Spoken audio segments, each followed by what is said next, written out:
Dragons. This is Lynn's fault. I know. I'm using kids poster paint. And I like this dragon's face and mane, and not so much his fire thing. But this dragon I like his scales, but I don't like his head. And this guy, I like his head. And I didn't do the antlers, which is, they're supposed to have antlers, because I decided that all of this is what the antlers are supposed to be. I guess I have to paint. This is this cheap paper that I got at the dollar store. One of the things I wanted to be able to do is to be sure I could do it with one of our ordinary brushes. I mean, I bought this lovely brush. This is a fancy Sumi-e brush, and I use that, and that's fun. But I wanted to be able to do it with a regular brush. So I've got regular brushes. And the thing that I learned, I want to do the head first. The body is sort of more fun for me. The head is really a bothersome thing. So I'm going to do some eyes and some nostrils. Okay, that's enough of that. And do some fiery things. And the big thing about doing dragons of any sort, I only have one color. Let's put purple with it. The red and purple dragon is this business of sort of making the brush wiggle, which is what allows it to be scaly. And if you have a little two colors, then you get an interesting effect.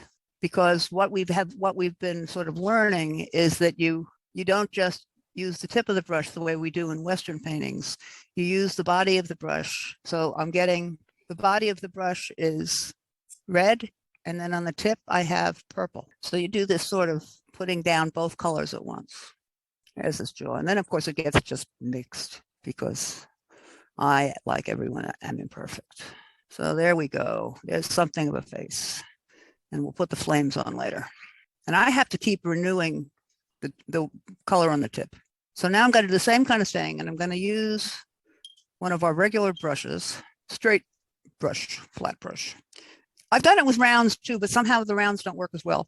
So I'm getting into this red. This is what I learned watching the video of this guy who does nothing but dragons all day. He does 3 dragons a day, but they're perfect. Wow. And so what he does to get the 2 colors is he saturates his brush. And of course, he's using a brush that's even bigger than this. And he's doing it on a huge table, and he stands up.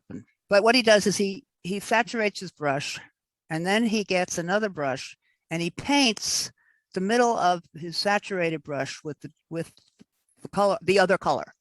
So I'm using purple and red onto the middle of the brush.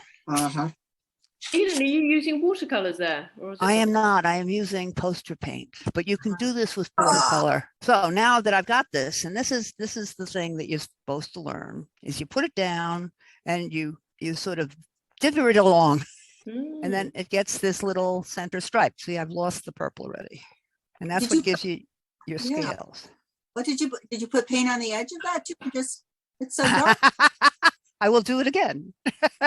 That is cool. That is so cool. I will do it over here. I will wipe this first. I saturate my brush with the outside color. Okay. All right. I then paint the color I want in the center onto the brush. I'm running out of this paint. So you see the brush has purple in the middle and red on the outside. And that's why I keep starting with the body, because the body is fun to do. And here we go again. I put the brush down, and then You're getting such a nice outline too. Well, that's why I'm using the square brush. Whoa, very nice. But now he has a buddy, but no head. The buddy has no head. Well, you have to hook them up. Hey, that works. There you go. And if I add a little more purple, it will be better. Oh yeah. So he's got the beginning of the head. He doesn't have flames yet. I'm thinking that the thing should be, you do the head, you do the body, and then you do the flames. Yeah. Because it's going to be really hard to put a face on that. And the other thing that I learned, that you see in the West, we mostly just paint with the tip of the brush. Well, I put that in the red. I put the purple brush in the red. Oh no. So I paint the purple onto the red brush, and then you use the side of the brush to get the flames coming out of the body. What was hard for me to figure, not only the business of the purple and the red, or the 2 colors. I watched a lot of videos. And this one guy, He just does them. That's all he does. Dragons. Wow. Yeah. But then to do the, see, now this one doesn't have enough purple. So that's the biggest deal of the dragon. Or it's the biggest deal that most people identify as the big deal of the dragon, is getting the scales and getting the colors. But I'm having a hard time with the heads. So 3 sort of dragons. And what would a group of dragons be? Aha, Good question. Terrifying. terrifying. Terrifying. Yeah, Actually, very lucky. It's supposed to be very lucky. It would be. It's got to be something like a fire of dragons or something. ooh, I like that. Or a furnace. Or a. Oh, I like that one. I like. I do too. Yeah, really like that one. And then I could Reminds do me of some my more. dog. Sometimes they remind me of seahorses. Now, the other thing they're supposed to have is 4 legs. I don't think I have room for legs. Those legs are real tricky. Yeah, they are. And 5 digits. So there's 1 leg. And this is our regular kind of brush. It's not a Sumi-e brush. Yeah. Now, the other way you can do dragons. Now, this is a little different kind. And so I've got a yellow brush with a red tip to be done with a round brush. And this is going to go the other way because I'm right-handed. I have a small brush, so he's not very big. Oh, he's flaming. Can I do this? Can you see that even? That's good. Looks like a sea dragon, that one. There's no red on that one. But then that's a Western thing going back. That's what he looks like to me. A leafy sea dragon. Well, when I do the ones with the antlers, I think that whoever designed them, had been frightened by a moose. And then some of them look like seahorses. Yeah, I was gonna mention the seahorses. Yeah. So that's the other way is to make the spine. And I suppose you could make it the belly. Let's see. Right. I like that. I like this color. The yellow and The red. yellow and the red. Uh-huh. So this dragon has no legs. Let's give him some legs. 1 leg is massively larger than the other.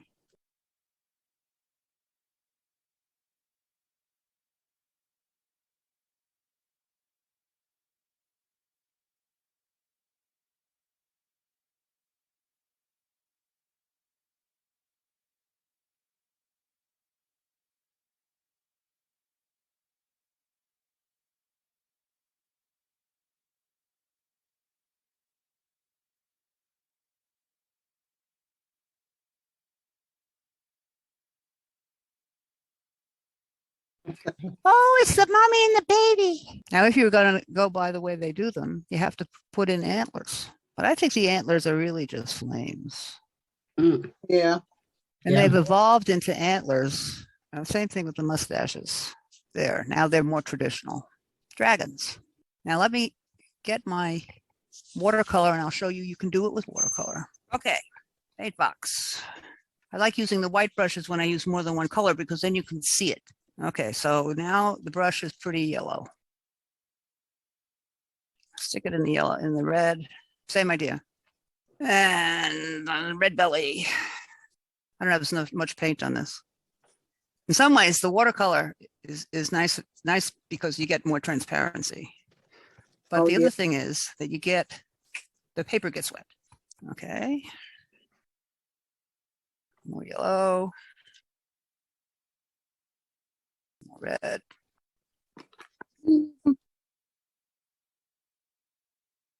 My friend here has some wild legs. Yeah. They're turning out to be very special. Cross-eyed dragon. I seem to have one of those too. I think it's Maybe all this fire that they deal with.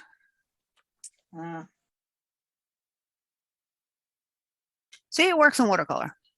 Yes, it does. So there's dragons. But because I'm more comfortable with watercolor, I like the way his body goes better Yeah, it's much smoother. because I'm in my own medium. Mm. Okay, I'm going to do another dragon.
You do 1,000 so that it's spontaneous.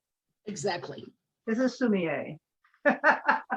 You do it and you let go of it. So great. Bye, Yeah. everyone. Bye, everyone. Cheers. Bye, thank you. Bye. Great class. Cheers. Thanks a lot.